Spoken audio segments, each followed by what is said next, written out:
Grand houses, sweeping crescents and elegant promenades mark out Brighton's architectural splendour. Gardeners' World's come to the Regency seaside town of Brighton to get to grips with their gardening grievances and look at some great little gardens. The suburb of Kemp Town is packed with intimate little streets lined with the prettiest of gardens. And in this little horseshoe of houses, you get a real sense that the community takes a pride in the way its gardens look. But they have their problems, don't we all?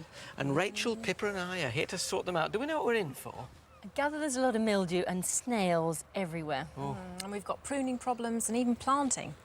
I hope it's not all problems. There's some nice things as well. Never know your luck. I live in hope. I'm on my way to Barbara at number 6. Where are you going? I'm going to 21 up there. 5 to 12. See you later. Yep, bye. Barbara Aston's coordinated the local entry into Brighton and Hove in Bloom, so she would seem to be a good place to start, wouldn't she? Should have a decent garden. Oh, mind the gap. Oh, this is wonderful. So what were you after when you started? What was it before? It was basically concrete and your typical L-shaped or square bed around the outside. What are you after making? I'm basing it all on L-shapes, as you can see. There's going to be some decking here. So what about around here? And decking here around the house too, so that all links in around the house. Now, what about this here? It's a mess, isn't it? I've got oxygenating plants in it. I've got daphnia in it, and I've got barley grass, but it's still very green. It always happens, green water, dark water, with ponds that are small in brightly lit areas. Think of it as a saucepan. Right. It's in this cauldron here of a little back garden. It's going to heat up, and when it heats up, it goes green and murky. Right. They always say don't put ponds in the shade, under trees where leaves drop in and foul the water, which is true, but you need a modicum of shade sometimes just to prevent the sun from heating up the water. But I think you do need more oxygenators. The thing is, when they start getting too rampant and overgrown, you can just oik them all out. Right, okay. What might be an idea is to have a bit of movement of water, which can also help. Yes, there's going to be a water feature, and we've got to sort that out. That's the next step. You need to get that sorted out before you get too much more decking, otherwise Yes. you'll have a job getting your cable down there. Absolutely. It'll come round. Is that it? Good, yeah, thank you. Oh, you put kettle on, mother, it's lovely, isn't it?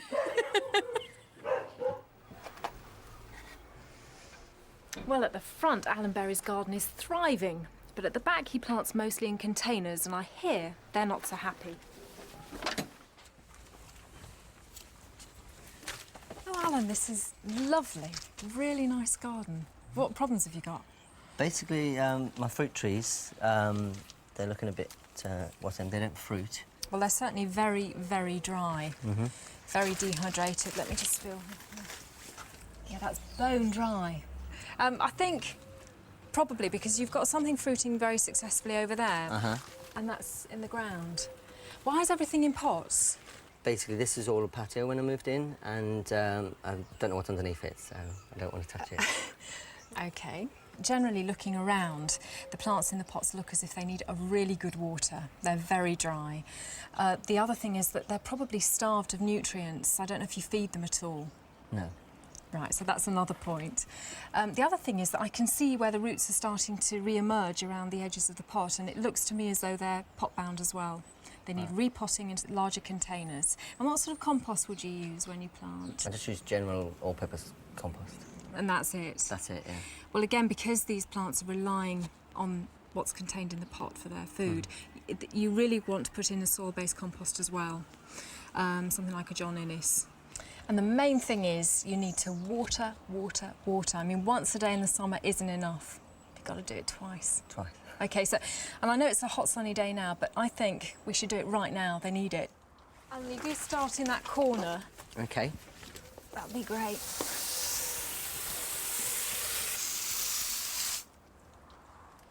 Have you stopped? Yeah, is that not enough? No, get back in there. Oh. I don't know. No, you've got to really soak it. You know, it needs lots and lots and lots of water. I mean, some of these pots are very big, and to get the water to go right the way through, you need to stand there for a few minutes over each pot. Over each pot? Each pot. OK. Should I feed it now? No, wrong time of year. If you feed them now, you'll encourage lots of new growth and they'll be very soft and sappy. And it'll probably be frosted very easily. I mean, it's getting to that time of year. So, no, we'll do that in the spring. Brighton is absolutely buzzing with creativity, and that includes the gardening scene. Peter Cause is a garden designer and has created something really special from his own tiny space. Oh, wow, Peter, this is amazing. Thank you. How have you done so much in such a small space? Lots of hard work. Shall we go and peruse your estate? If you've got loads of time. Why are all Brighton gardens so small? Well, historically, when the Prince Regent built the pavilion and lots of society built houses or had houses built in Brighton, they weren't their main residences. They were like playhouses, so they all had big London houses or estates. So gardens weren't really a consideration. So you have this concentration in the centre of Brighton, and most of them have tiny, tiny gardens. So exactly how big is your garden? It's approximately 3.5 metres by 3.5 metres, so Wow. it is very small. That's very small, yeah. Yeah. It was very important because of being overlooked on all sides. Height was the one thing we needed. So the choice of plants was really very deliberate, that I chose plants that would grow and would do well here, but grow high. You've really played with space and scale here. I mean, like this mirror behind us, and also there's sort of they're bigger than normal ornaments in a small garden.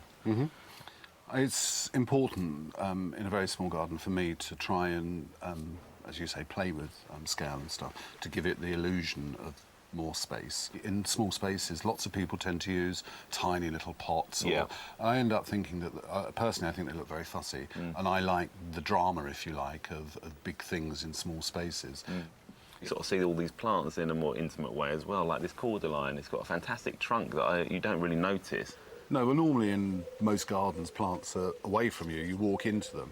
Well, this garden, they're in your face, as they say. Yeah. And the bonus also is, of course, that you actually get to feel lots of stuff, which normally you wouldn't go up to plants and sort of touch them. You must go through a tough selection process. Every plant has to earn its keep in this garden, doesn't it? Yeah. All the plants have to look good all year. It's an evergreen garden. There's loads of plants I'd love to have, but I can't have because I don't have the room. I really like the way you've used this blue to sort of link the whole garden together. It gives it that really designed look. It's also an incredibly good colour because it intensifies the green of the plants, and as you say, it does link everything together. And it also gives, for me, a feeling of somewhere else, and that somewhere else is probably the south of France. Yeah, it's very because Mediterranean. I like the intensity of colour that you get there. If I close my eyes, I can almost be there. Perhaps not as hot, but I can almost be there. Thanks to Barbara Aston's rallying of the troops, the locals around here have been placed every year in the final of Brighton and Hove in Bloom, and you can see why. They have jumble sales, bring and buys, all to raise funds to get the council to plant up these hanging baskets that hang from the lampposts and water them every day in summer. I just think the council members feel a bit nervous, really, with a standard of gardening like this. Here at number 58, they tell me Paul Platchek presides over a tropical paradise. They're like TARDISes, these houses. You go through them and they come out the back and you've got these lovely little gardens. How long have you been here, Paul? 6 years. And what was it like when you arrived? Oh, terrible. It just had one plant in it, periwinkle. Everywhere. Everywhere, yeah. Got lots of stuff in it now. Clearly, you've decided to make the most of the fact that it's a sun trap. You've got a lot of stuff here which, if not tropical or subtropical, gives you a tropical feel. You've got a Gleditsia, obviously planted, what, for a bit of shade in the corner? Yes, and a bit of height and a bit of privacy.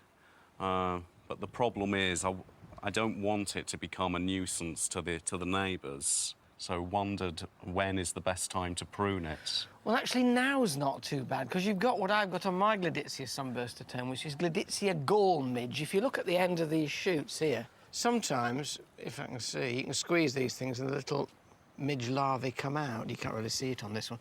But the best thing to do is not to bother spraying, but just to snip these off with a pair of secateurs. And you can literally, just above a healthy leaf, that one's got a bit of it as well. Right. So here's the bad attack. Here's a little bit. Go back to first healthy leaf, if you like, which is that one, and snip it off just above that joint there. But you can also take some quite long ones off, cutting right back into this quite woolly growth, because you don't see that you've pruned it too hard then. But if you can get some long arm loppers, taller than me, you can take that top out of it a little bit as well.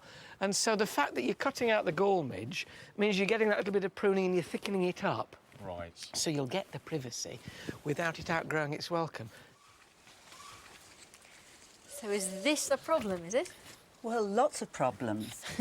Very thick yellow leaves down here, and wholly eaten up and sort of scrambled leaves here also. Yeah, well, the yellowing is definitely magnesium deficiency, so that's something you obviously want to treat with Epsom salts. But this is a really interesting one. You see all these raggedy holes? Now, it actually starts off looking rather like this. It's a tiny little creature called a capsid bug, and much earlier on in the year, it will have fed on the leaves. And in fact, here you can even see where it's been damaging the buds. Yes. Tiny little brown spots. And as it pops its mouth parts into the leaf to suck the sap, it injects a poison or a toxin. And that kills off a tiny little patch of cells. And then, when the leaf tries to expand, those little patch of cells obviously can't expand because they're dead.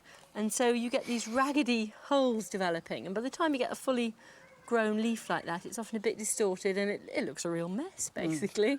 And in fact, you know, I've noticed it on several other plants in your garden. Your honeysuckle has a little bit of it, and there's also some on the vine that you've got over there, and it'll be the same sort of pest that's done that. How should I treat this? Earlier in the year then, presumably? Yes, there's absolutely no point spraying now. It will have moved on, so if you sprayed, you're just going to be damaging beneficial insects and things. But if you wanted to, you could spray much earlier in the year. As soon as you see the first signs of those tiny little brown dots next year, then you could spray. But, you know, I know it's not that pretty, but it's not something I'd bother spraying. Thank you. And is everything doing brilliantly? Something I'm not so proud of over here. That chap over there. Yes. Datura? Yeah, that's the one. Brugmansia.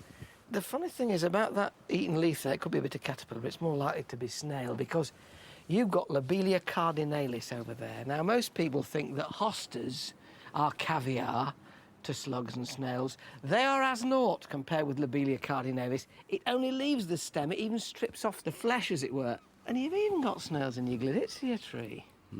I think you need to come out at night with a bucket and just fill it up with snails and then take them on a long walk because they can walk at least 2 miles to get back, you know, and they're homing snails. So I'd take them for a long walk to a wood somewhere and dump them in the middle of the wood. There's irresponsible for you.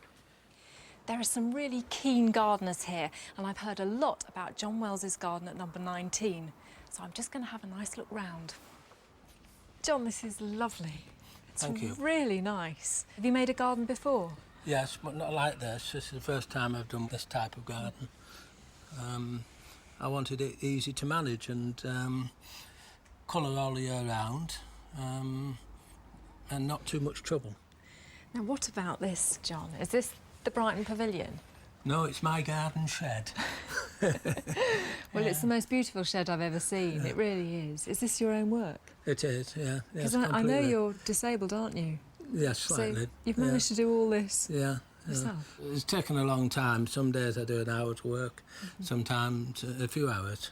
It's all second-hand timber, and I wanted something that the neighbours would like to look at. That's and very, myself, very thoughtful of you. I'm impressed. and myself as well. And I just can't help noticing in this pot here, you've got a hibiscus, exactly the right colour. Yeah. Yeah. Was that deliberate or luck? Well, my pal got that for me, and he'd seen the shed, and he said, "We'll get something that looks good." Yeah, I like it. I like it very much. I'm very pleased with it. Very pleased. So you should be. Thank you.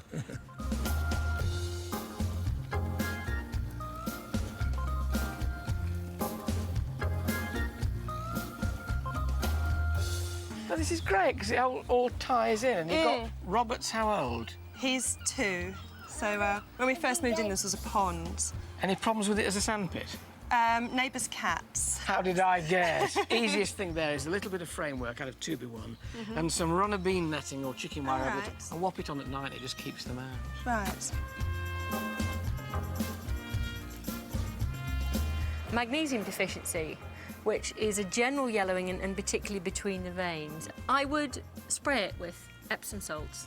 And you can mix that up with Epsom salts? Epsom salts, yeah. A couple of drops of washing up liquid, and then about 2 to 4 ounces of Epsom salts in a standard size watering can, and actually water it or spray it over the foliage.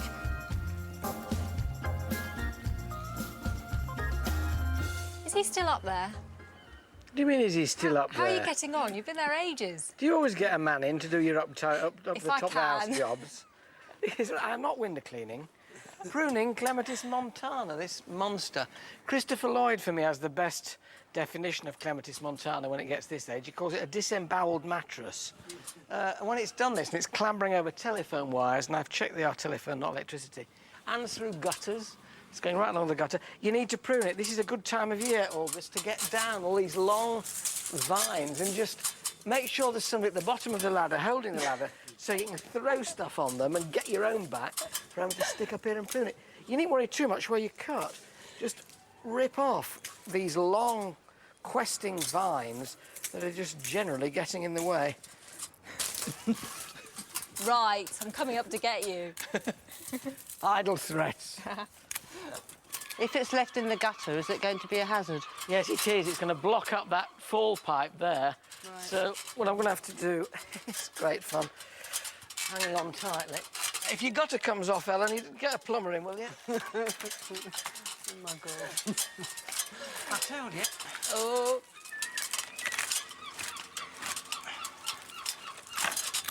I can reach some of that from the window up there when it's open, actually. Now she tells me. It's that bit I can't reach, so I'd like you to do that bit, if you All right, you wouldn't do mind. that bit later, then. Well, this bit over here. OK, madam, you asked for it. Don't cut any flowers off. There's only one left. This is an early flowering Clematis montana. It's about the first to flower in the year. So this Yeah, but is there's white. quite a few buds on it now, actually.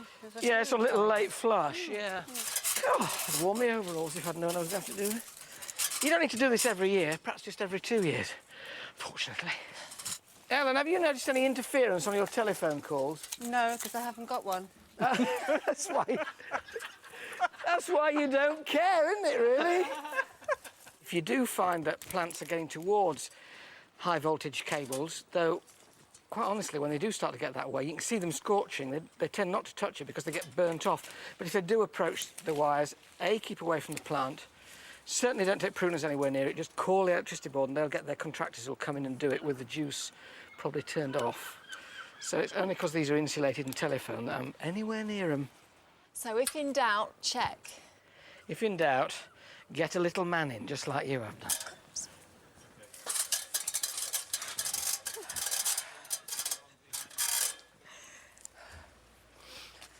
Still haven't had that cup of tea.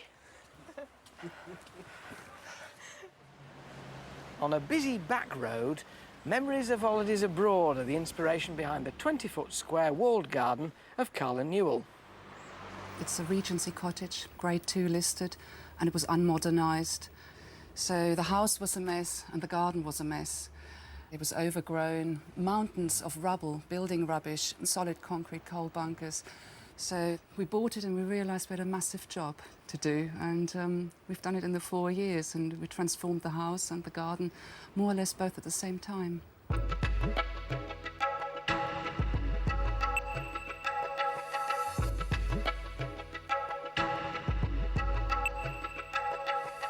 When we bought the house, I saw this garden really as a magical space with a lot of potential, and it was like a vision of a fantasy of a Mediterranean lifestyle, because we moved from London to Brighton, from the city to the seaside, and the first thing I did, I bought this palm tree, and I didn't have a space for it. I didn't know what I was going to do with it, but it was symbolic of creating this lush tropical space, and that was the starting point.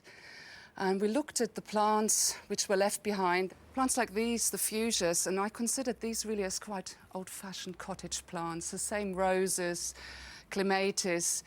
But after a while, I actually fell in love with them, and I couldn't part with them. And I thought, well, they'll just have to fit into my Mediterranean scheme, into my palm trees, and we'll just make a mix of things and see how it goes.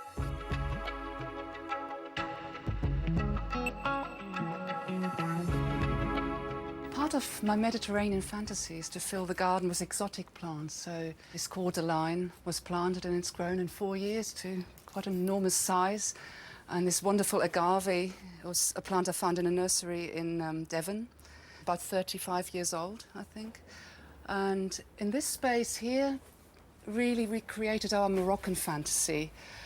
The blue colour comes from the Majorelle Gardens in Marrakesh, and we went on holiday to Morocco 5 years ago and fell in love with this place. And it was this intense blue, and I tried to recreate it, and I found this ultramarine powder pigment, and it's just vibrant, and even in the winter it glows literally in the garden. Of course, other influences mixed in, so it's not entirely Moroccan.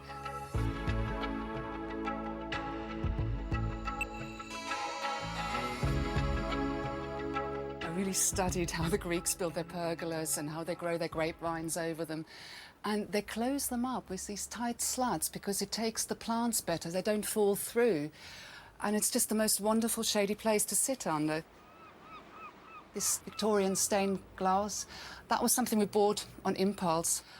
And in the end, we just put it on top of the pergola and you get the most wonderful coloured light coming through when you sit under here.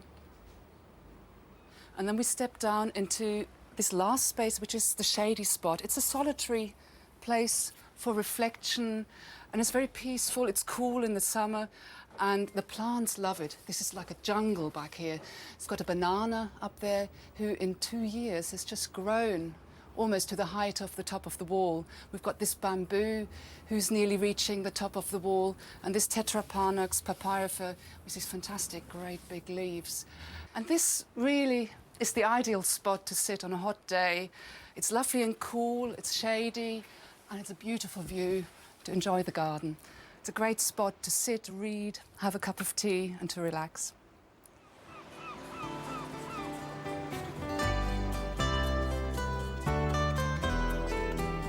There's more practical advice and inspirational ideas on the way next here on UKTV Gardens as we head into the ever-popular gardener's world. So stay with us.